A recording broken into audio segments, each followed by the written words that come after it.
Hello' সকলোৱে নমস্কাৰ ল'ব। আপোনালোক সকলোৱে নিশ্চয় গম পাইছে যে আমাৰ যোৱা 1 ফেব্ৰুৱাৰী তাৰিখে আমাৰ বিত্তমন্ত্ৰী নিৰ্মলা সীতাৰমণে বাজেটখন দাখিল কৰিছে আৰু বাজেটখনত আমাৰ অষ্টম দৰমহা আয়োগ সন্দৰ্ভত কোনো ধৰণৰ খবৰ দিয়া নাই। গতিকে ইয়াৰ ফলত যিসকল আমাৰ কেন্দ্ৰীয় চৰকাৰৰ কৰ্মচাৰী আছে বা যিসকল ৰাজ্যিক কৰ্মচাৰী আছে সেই কৰ্মচাৰীসকলৰ মনত এটা সংশয় হৈছে যে বাজেটত কি কাৰণে অষ্টম দৰমহা আয়োগৰ বিষয়ে কোনো ধৰণৰ কথা উল্লেখ কৰা নহ'ল।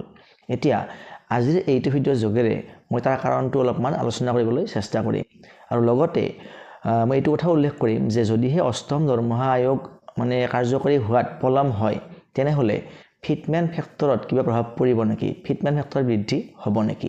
এতিয়া প্ৰথমতে আহিছোঁ যে কি কাৰণত অষ্টম দৰমহা আয়োগ সন্দৰ্ভত কোনো ধৰণৰ খবৰ এইখন বাজেটত উল্লেখ কৰা হোৱা নাই।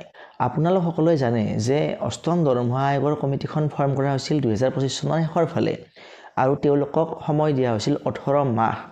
18 মাহত তেওঁলোকে যিটো ৰিপৰ্ট সেই ৰিপৰ্টটো ফাইনেলাইজ কৰি চৰকাৰৰ ওচৰত জমা দিব। গতিকে 2025 চনটো বাদ দিলে 26 চনৰ গোটেই বছৰটো লগতে 27ৰ মাজভাগ গৈ পাব তেওঁলোকে ৰিপৰ্টটো দাখিল কৰোঁতে আৰু তাৰপিছত চৰকাৰে সেইটো বিবেচনা কৰি ইমপ্লিমেণ্ট কৰোঁতে যদি পুনৰ 2-3 মাহ সময় লাগে তেনেহ'লেও কিন্তু কোনোপধ্যে 2027 চনৰ ফাৰ্ষ্ট হাফৰ আগতে বা ফাৰ্ষ্ট হাফত অষ্টম দৰমহা আয়োগখন কাৰ্যকৰী হোৱাৰ সম্ভাৱনা দেখা পোৱা নাযায়।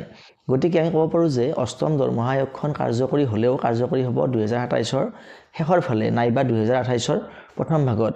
গতিকে যিহেতু বাজেটখন আমাৰ প্ৰতি বছৰে ফেব্ৰুৱাৰী মাহতে দাখিল কৰা হয়, যোৱা 2017 চনৰে পৰা বাজেটখন আমাৰ প্ৰায় ফেব্ৰুৱাৰী মাহৰ ফাৰ্ষ্ট ৱৰ্কিং দিনটোতে আহি আছে। গতিকে ফাৰ্ষ্ট ৱৰ্কিং দিনটোত অহাৰ পিছত আমাৰ এপ্ৰিলৰ পৰা বাজেটখন অনুসৰি কাম কাজ কৰা হয়। গতিকে 2027 চনৰ ফাৰ্ষ্ট ফেব্ৰুৱাৰী বা ফাৰ্ষ্ট যিটো ৱৰ্কিং ডে হ'ব ফেব্ৰুৱাৰী মাহৰ, সেই ফেব্ৰুৱাৰী মাহত পুনৰ এখন বাজেট আহিব আৰু সেইখন বাজেটতহে নিশ্চয় অষ্টম দৰমহা আয়োগৰ কথা উল্লেখ কৰিব। কাৰণ যিহেতু 2027 চনৰ এপ্ৰিলৰ আগতে অষ্টম দৰমহা আয়োগ কাৰ্যকৰী হোৱাৰ কথাটো সম্ভাৱনা একেবাৰেই নাই বা চৰকাৰৰ তেনেকুৱা কোনো টাৰ্গেট নাই। সেয়েহে এইটো বছৰত অষ্টম দৰমহা আয়োগৰ যিটো টকা পইচা যিটো আমাৰ বৃদ্ধি হ'ব, যিখিনি বাজেটত ধৰিব লাগিব সেইটো ধৰা কোনো অৰ্থই নাই যিহেতু ইমপ্লিমেণ্ট নহয়েই। আৰু যিহেতু পে কমিশ্যনখন কাৰ্যকৰী হোৱাৰ পিছতহে দৰমহাৰ বৃদ্ধি বা এৰিয়াৰৰ কথাবিলাক আহিব, গতিকে সেইবিলাক কথা পৰৱৰ্তী বাজেটতহে ধাৰ্য কৰা হ'ব বুলি ধাৰণা এটা কৰিব পৰা যায়। গতিকে চিন্তাৰ কোনো কাৰণ নাই। অহা 2027 চনৰ ফেব্ৰুৱাৰী যিখন বাজেট আহিব সেইখন বাজেটত নিশ্চয় অষ্টম দৰমহা আয়োগৰ কথা উল্লেখ কৰা হ'ব। এতিয়া আহিছোঁ দ্বিতীয় প্ৰসংগটো, সেইটো হ'ল যে যদিহে অষ্টম দৰমহা আয়োগ আহোঁতে পলম হয়, কাৰ্যকৰী হওঁতে পলম হয়, তেনেহ'লে ফিটমেন ফেক্টৰটো বাঢ়িব নেকি। মই ইতিমধ্যে আগৰ ভিডিঅ'বিলাকত উল্লেখ কৰিছিলোঁ যে অষ্টম দৰমহা আয়োগৰ ফিটমেন ফেক্টৰটো 1.9ৰ পৰা 2.1ৰ ভিতৰত থাকিব লাগে। এইটো এটা লজিকেল ফিটমেন ফেক্টৰ হ'ব বুলি ধাৰণা কৰিব পাৰি। কিন্তু যদিহে কিবা কাৰণত দৰমহা আয়োগখন আহোঁতে 2 বছৰ দেৰি হৈ যায় বা তাতকৈ দেৰি হৈ যায় তেনেহ'লে কি হ'ব। তেনেহ'লে আমাৰ 7 পে কমিশ্যনৰ ফ্ৰেমৱৰ্ক অনুসৰিয়ে ডিয়াৰনেছ এলাউন্সটো বাঢ়ি গৈ থাকিব। ডিয়াৰনেছ এলাউন্সটো যেতিয়া বাঢ়ি গৈ থাকিব তেতিয়া সেই ডিয়াৰনেছ এলাউন্সখিনি আমাৰ বেচিক পে'ৰ লগত যেতিয়া মাৰ্জ কৰি দিয়া হ'ব তেতিয়া টোটেল ফিগাৰটো বৃদ্ধি হ'ব আৰু তাৰ লগত যিখিনি চৰকাৰে বৃদ্ধি কৰিব, চেলাৰী বৃদ্ধি কৰিব, সেই পাৰ্চেণ্টেজটো মাল্টিপ্লাই কৰিলে, পূৰণ কৰিলে টোটেল যিটো ফিগাৰ আমি পাই যাম সেইটো অলপমান বৃদ্ধি হ'ব। উদাহৰণস্বৰূপে যেতিয়া আমি জানুৱাৰী 2026ত আৰু 2% দিয়ে লাভ কৰিম তেতিয়া টোটেল দিয়ে হ'ব 60%।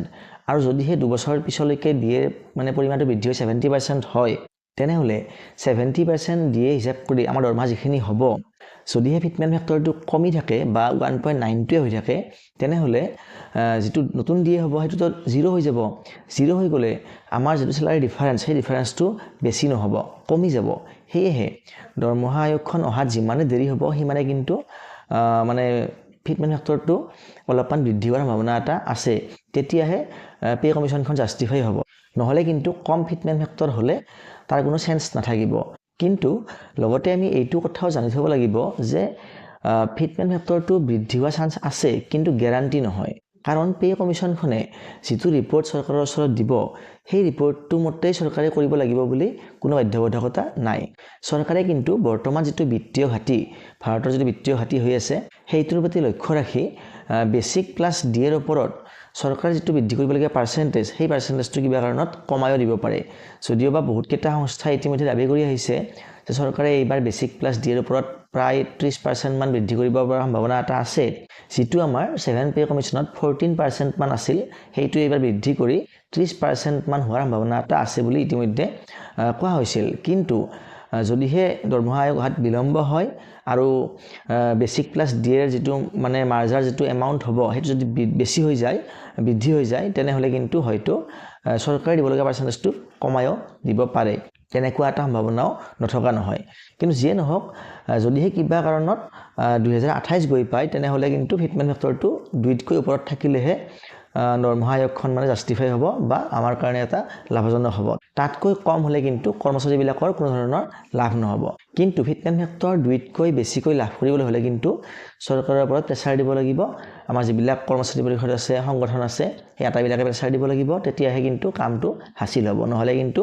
বেছি ফিটমেন্ট ফেক্টৰ পোৱা যেটো সম্ভাৱনা হেতু একেবাৰে ক্ষীণ গতিকে ইনফৰমেশনটো আছিল ইমানেই পৰৱৰ্তী ভিডিঅত পুনৰ লগ পাম ধন্যবাদ